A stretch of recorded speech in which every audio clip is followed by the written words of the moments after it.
नमस्कार and I welcome you to world affairs. मैं हूं प्रशांत धवन और इस वीडियो में हम बात करने वाले हैं एक बहुत ही इंटरेस्टिंग टॉपिक के बारे में। रिसेंटली आपने सुना होगा कि सऊदी अरेबिया ने बचा लिया है पाकिस्तान की इकोनॉमी को फ्रॉम ए कंप्लीट कोलैप्स। इन लोगों ने एक सॉफ्ट लोन ऑफर किया है पाकिस्तान को $3 बिलियन का। उसके अलावा एडिशनल $1.2 बिलियन की इन्वेस्टमेंट भी यहां पर ऑफर करी है एट ए कंप्लीट $4.2 बिलियन पैकेज में। यहां पे आप देख पाओगे, इस पे आर्टिकल है Saudi Arabia to provide $4.2 billion to Pakistan.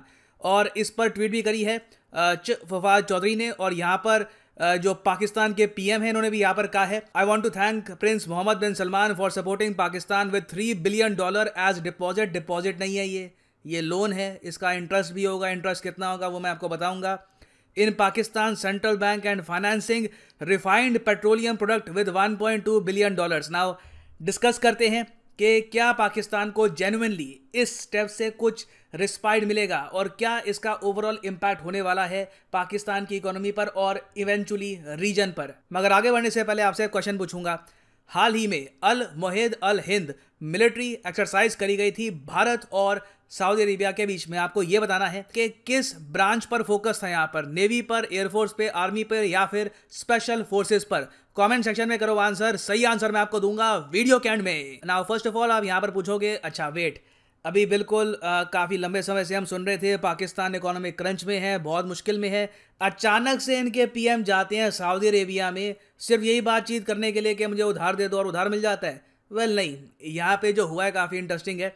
देखो, सऊदी अरेबिया आज के समय होस्ट कर रहा है इनका एक बहुत ही इंपॉर्टेंट समिट, एक आप कह लीजिए इंटरनेशनल गैदरिंग है जिसका इन्होंने नाम दिया है middle east green initiative. Now middle east green initiative start हुआ था 25 अक्टूबर को और यहाँ पर सऊदी अरेबिया समेत यूएई और बहुत सी कंट्रीज ने करी है बड़ी बड़ी अनाउंसमेंट। इन्होंने यहाँ पर यह कहा है कि मिडल ईस्ट से ऑल टुगेदर हम कार्बन बहुत कम प्रोड्यूस करेंगे, क्लाइमेट चेंज के अगेंस्ट लड़ना है। क्योंकि मैं आपको ये बता दूं, रिसेंटली रिपोर्ट आई थी कि एशियन कंट्रीज ने बिलियंस ऑफ डॉलर्स का लॉस झेला है because of climate change. India ने ही अकेले $87 बिलियन का लॉस झेला था। तो ऑलरेडी हम देख रहे हैं कि बहुत से देश, इवन सऊदी अरेबिया जैसे देश जिन्होंने वेल्थ बनाई है फॉसिल फ्यूल बेचकर, ये लोग भी अब कह रहे हैं कि 2060 तक, 2060 तक ये प्रोड्यूस करेंगे नेट जीरो कार्बन एमिशन। मतलब कि ये ऐसा सिस्टम कर देंगे देश में कि ग्रीनरी भी होगी, यहाँ पर कार्बन अगर कुछ प्रोड्यूस हो रहे हैं उनको सोक करने का भी सिस्टम होगा। बेसिकली पर्यावरण को और ओवरऑल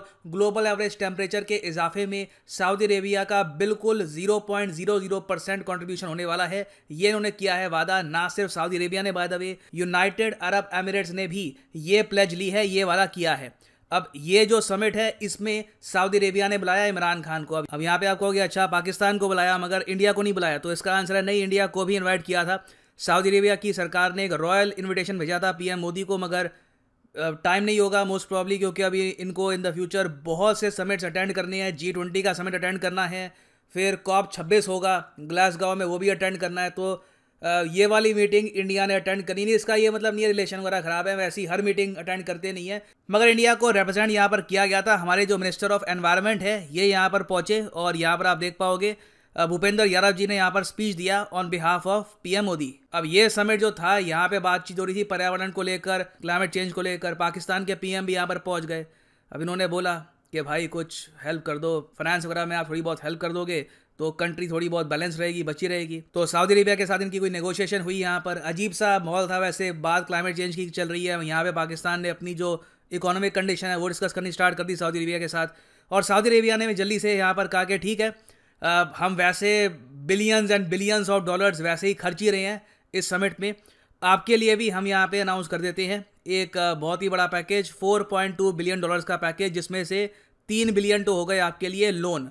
अब मैं लोन क्यों कह रहा हूँ, यहाँ पर पाकिस्तान के जो मंत्री है ये तो कह रहे हैं कि डिपॉजिट होगा। देखो, डिपॉजिट तो बिल्कुल नहीं है, क्योंकि पाकिस्तान के जो फाइनेंस मिनिस्टर है शौकत तरीन, इन्होंने खुद ही कहा है कि जो टोटल ये पैकेज है इसमें से जो $3 बिलियन का अमाउंट है ये पाकिस्तान को मिलेगा 3.2% इंटरेस्ट रेट पर। मैं ये तो नहीं कहूँगा कमर्शियल इंटरेस्ट रेट है, मगर एक जो बिरादर वाली बात होनी चाहिए थी वो नहीं थी। मतलब कि 1.2 या फिर 1.5% के आसपास अगर होता इंटरेस्ट रेट तो मैं मानता कि भाई भाई है, ये यहाँ पर मतलब ब्रदरली ट्रीटमेंट नहीं हुआ। 3.2% इंटरेस्ट रेट काफ़ी ज़्यादा है। बेसिकली यहाँ पर क्या होगा कि पाकिस्तान का जब तक IMF का पैकेज चलता रहेगा, तब तक ये पैसा सऊदी अरेबिया पार्क करके रखेगा पाकिस्तान के सेंट्रल बैंक में। पाकिस्तान खर्चना चाहे खर्च सकता है, मगर ऑब्वियस सी बात है जैसे ही आईएमएफ का पैकेज खत्म होता है ये पैसा विद इंटरेस्ट वापस चुकाना होगा सऊदी अरेबिया को। ना यहाँ पर आप पूछोगे कि आईएमएफ का पैकेज पाकिस्तान का खत्म कब होगा। देखिए, अगर सब कुछ इनके यहाँ कुशल मंगल रहा तो इनका पैकेज खत्म होना चाहिए अक्टूबर 2023 तक। तो ये मान लीजिए 2023 के अंत में पाकिस्तान को ये $3 बिलियन विद इंटरेस्ट चुकाने होंगे सऊदी अरेबिया को। अब यहाँ पर आप कहोगे वेट, एक ना डेजा वू वाली फीलिंग आ रही है, ये पहले नहीं हुआ था, कुछ साल पहले भी तो ऐसे ही हुआ था, $3 बिलियन की हेल्प मिली थी, उसका क्या हुआ? वो पैसा पाकिस्तान वापस कर चुका है। एटलीस्ट 3 बिलियन में से 2 बिलियन वापस कर दिए थे, आखिरी के 1 बिलियन का क्या हुआ मुझे इतना पता नहीं है, क्योंकि इनकी गवर्नमेंट ने उसके बारे में कभी डिटेल्स रिलीज़ किए नहीं है। मगर ज़्यादातर यही होता है कि पाकिस्तान यहाँ पर लोन लेता है और धीरे धीरे सारी जो रिपेमेंट होती है इवेंचुअली इनको करनी होती है। ये कुछ ऐसा नहीं है कि फ्री का पैसा लो बस एंजॉय करो और खर्चते रहना पैसा, इसके वेपन्स परचेज करो, जो भी परचेज करो नो प्रॉब्लम। ये लिटरली इनकी इकोनॉमी को, जो डूबती हुई इकोनॉमी है उसको तिनके का सहारा है ना। आप सब लोग जानते हैं कि डूबते को तिनके का सहारा काफ़ी नहीं होता, यूजुअली दिक्कत आती है क्योंकि तिनका बहुत छोटा होता है और उस पर आप फ्लोट नहीं कर सकते। और यहाँ पर भी इशू यही होगा क्योंकि पाकिस्तान की जो रिक्वायरमेंट है आने वाले 2 सालों में वो है एक्सटर्नल फाइनेंसिंग की of more than $50 billion at least. ये बढ़ भी सकती है अगर कुछ सिचुएशन बीच में ख़राब हो जाती है। तो अभी के लिए आप मान लीजिए ये $50 बिलियन की जो रिक्वायरमेंट है उसमें से बस 3 बिलियन ही कम हुए हैं बिकॉज ऑफ सऊदी अरेबिया। अभी इनको फिर से इन द फ्यूचर बीजिंग जाकर में भी कहीं और भी जाकर फाइनेंसिंग उठानी होगी, क्योंकि आईएमएफ ने तो मना कर दिया है कि इनको एडिशनल $1 बिलियन वो देते नहीं हैं। इसका एक बहुत ही बड़ा रीज़न ये है कि पाकिस्तान अभी भी FATF की ग्रे लिस्ट से बाहर नहीं आ पाया। अब तो खैर इन द फ्यूचर भी निकलना मुश्किल हो जाएगा क्योंकि अब टर्की भी पहुंच चुका है FATF की ग्रे लिस्ट में। तो अभी देखिए इनको बहुत ही बड़े स्केल पर पैसा उठाना होगा, उसके लिए most probably in the and ये लोग जाएंगे ओपन मार्केट में, अपने जो बॉन्ड्स हैं ये इशू करेंगे। अगर बॉन्ड्स इशू करते हैं ये लोग तो इनकी जो करेंसी है ये और क्रैश होगी और पाकिस्तानी रुपया आप देखोगे बहुत ज़्यादा पिटाई होगी इसके अंदर फ्यूचर। मैं देख सकता हूँ कि ये करेंसी काफ़ी ज़्यादा फॉल करेगी। और उस सब के बावजूद भी पाकिस्तान को जो ये अभी अमाउंट चाहिए देश को बेसिकली चलाने के लिए भी ये इनको मिलेगा नहीं। इनको एक्चुअली इन दी एंड क्या करना पड़ेगा, जो इनकी आम जनता है उन पर टैक्सेस इंक्रीज करने पड़ेंगे। अब यहाँ पे आप कहोगे उससे क्या फ़र्क पड़ता है, डायरेक्ट टैक्सेस आप इंक्रीज कर दो, कोई टैक्स पे नहीं करता, सब ब्लैक मनी में काम करते हैं, तो उससे क्या हो जाएगा। देखो ज़रूरी नहीं है कि सीधा डायरेक्ट टैक्स ही इंक्रीज़ करेंगे, इनकम टैक्स वगैरह जो इनडायरेक्ट टैक्स है वो भी इंक्रीज़ कर सकते हैं, जिससे क्या होगी महंगाई। ऑलरेडी आपको पता होगा कि पाकिस्तान में 70 साल का रिकॉर्ड टूट चुका है महंगाई का।